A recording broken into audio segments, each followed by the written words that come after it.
Hola, yo soy Elizabeth Cruz y les voy a presentar la problemática que tuvo Somalia con residuos tóxicos. ¿Ustedes han escuchado hablar sobre Toxic Somalia? ¿Sobre los piratas de Somalia?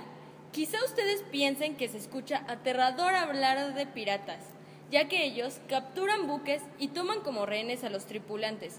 Lo han hecho con muchas embarcaciones de todo el mundo. Estos piden millones de dólares para su rescate. Y probablemente pienses que es un grupo de personas malvadas tratando de enriquecerse rápidamente. Quizá también pienses que solo se deba matarlos y se encuentra en sus campamentos y limpiar esa mugre de una sola vez. Pero hay una historia detrás de todo esto. Quizá cambiarías de opinión con escucharla. Primero, Somalia no es un país hermoso. Se ha comparado con el infierno de la tierra.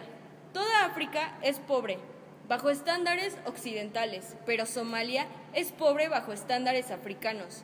Décadas de sequías, hambrunas, genocidios, guerras y corrupciones han dejado a los habitantes de esta polvorienta ruina de país en una constante batalla de supervivencia día a día. Somalia fue colonizada durante el siglo XIV por Italia e Inglaterra. Consigue su independencia en 1960, pero el gobierno democrático dura tan solo 9 años. En 1969, el dictador Mohamed Siad Barre lanza un golpe de Estado y se hace con el gobierno. Lo consigue con el apoyo incondicional de los Estados Unidos. Y no en vano. Gracias a ello, las principales compañías petrolíferas yanquis obtienen importantes contratos para explotar el petróleo existente en el país. Situada en el Cuerno de África, Somalia ocupa una posición geoestratégica fundamental para las rutas de transporte marítimo que unen Europa y Asia.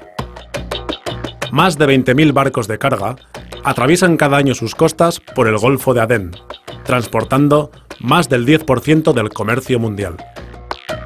Y por allí transita también gran parte del petróleo extraído de Oriente Medio. Desde hacía tiempo, naciones regionales y potencias extranjeras se la disputaban como punto estratégico para las rutas del transporte marítimo. Esta tierra está llena de basura y desperdicios con periodos de esperanza y prosperidad que se pasea a través de la violencia y la corrupción. Viven en chozas hechas de basura y la mayoría de la nación sobrevive con su único recurso, que es el océano. En la última parte de la década de 1990, el pueblo somalí comenzó a enfermar. Erupciones cutáneas en la piel, algunas caídas de pelo, sangrado de encías, diarreas, iban y venían estas enfermedades. Algunos pensaban que era el pescado o el agua los causantes de estas enfermedades, pero nadie sabía la verdadera causa. Luego, en diciembre del 2004, se supo. El gran terremoto de Indonesia causó un gran tsunami mortal que se trasladó hacia el oeste, encontrando enormes cilindros de metal, y el pueblo comenzó a hurgar los contenidos, pensando encontrar algo de valor que les sirviera para tener una mejor alimentación y una mejor vivienda. Pero fue lo contrario. Lo único que hallaron fue plásticos, basura, vidrios, y poco después estas playas comenzaron a estar infestadas de estos escombros. Dentro de unas semanas, cientos de personas enfermaron, 300 murieron. ¿Por qué? ¿Qué estaba pasando? ¿Qué tenía que ver esto con los piratas de Somalia? Buques europeos saqueaban los mares de Somalia de su mayor recurso, que era el pescado y los mariscos, por más de 300 millones de euros, que era de atún, camarón, langosta, entre otras especies, que son robadas cada año por grandes barcos pesqueros ilegalmente que navegan en los mares de Somalia, que están muy desprotegidos. En la última parte del siglo XX, a las corporaciones privadas y a los gobiernos les costaba deshacerse de sus residuos biológicos de fábricas e industrias, de residuos nucleares, tóxicos, una cantidad de 250 millones de euros por tonelada. Pero ¿qué pasa si una empresa ofrece la mitad de este precio por deshacerse de sus residuos? Estas empresas eran italianas y suizas. Ofrecieron rápidamente la eliminación de sus residuos tóxicos a un anfitrión de las naciones europeas. Los residuos fueron cargados a sus naves y navegaron lejos. Se habló y se hicieron planes sobre incineradores gigantes para neutralizar los venenos, pero todo iba a ser tan ecológico. Ninguno de los contratistas, sobre todo las naciones europeas, se molestaron un poquito en echar un vistazo.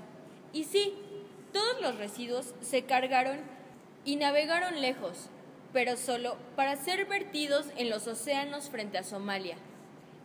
Después del tsunami del 2004, gran parte de los desechos sumergidos aparecieron hallados en las playas donde ya se había propagado los desechos tóxicos. El pueblo somalí luchó ante ningún gobierno para protegerlos.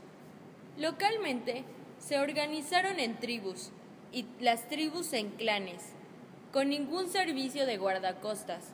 Los pescadores somalíes intentaron frustrar los enormes barcos que vertían uranio, mercurio, plomo, residuos y otras toxinas en su alimentación. Desde 1990, la comunidad somalí ha protestado reiteradamente ante la ONU y ante diversos organismos internacionales. Sus protestas nunca han sido ni escuchadas ni atendidas.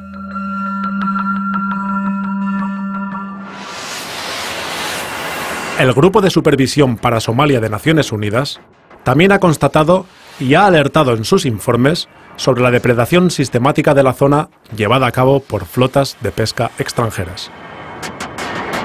La ONU tampoco atiende a sus propios supervisores y no ha hecho absolutamente nada para detener el saqueo.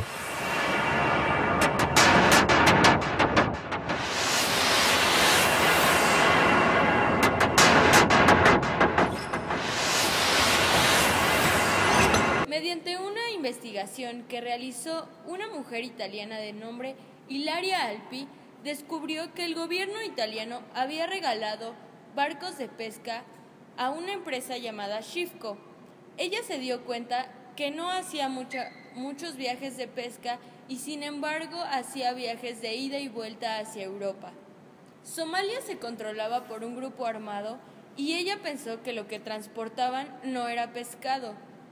Ella pidió ver el barco, se le negó y horas más tarde fue asesinada. Su muerte impactó mucho. Sacó a la luz a varios personajes como el ahora excónsul de Somalia, un transportista en contubernio y nada más y nada menos que el presidente de Somalia. El excónsul iba a empresas de residuos tóxicos ofreciendo módicas cantidades de dinero, diciendo que era legal que le vendieran los residuos para transportarlos en un barco, teniendo el permiso del presidente de Somalia. Había dos tipos de piratas. Unos, los que atacaban a los barcos para sobrevivir, y los segundos, los que dejaban residuos tóxicos y robaban ilegalmente sus residuos naturales. Tan solo en el año 2001, llegaron a África 600.000 toneladas de desechos tóxicos. El continente africano se ha convertido en el basurero de los desechos radiactivos generados por los países ricos.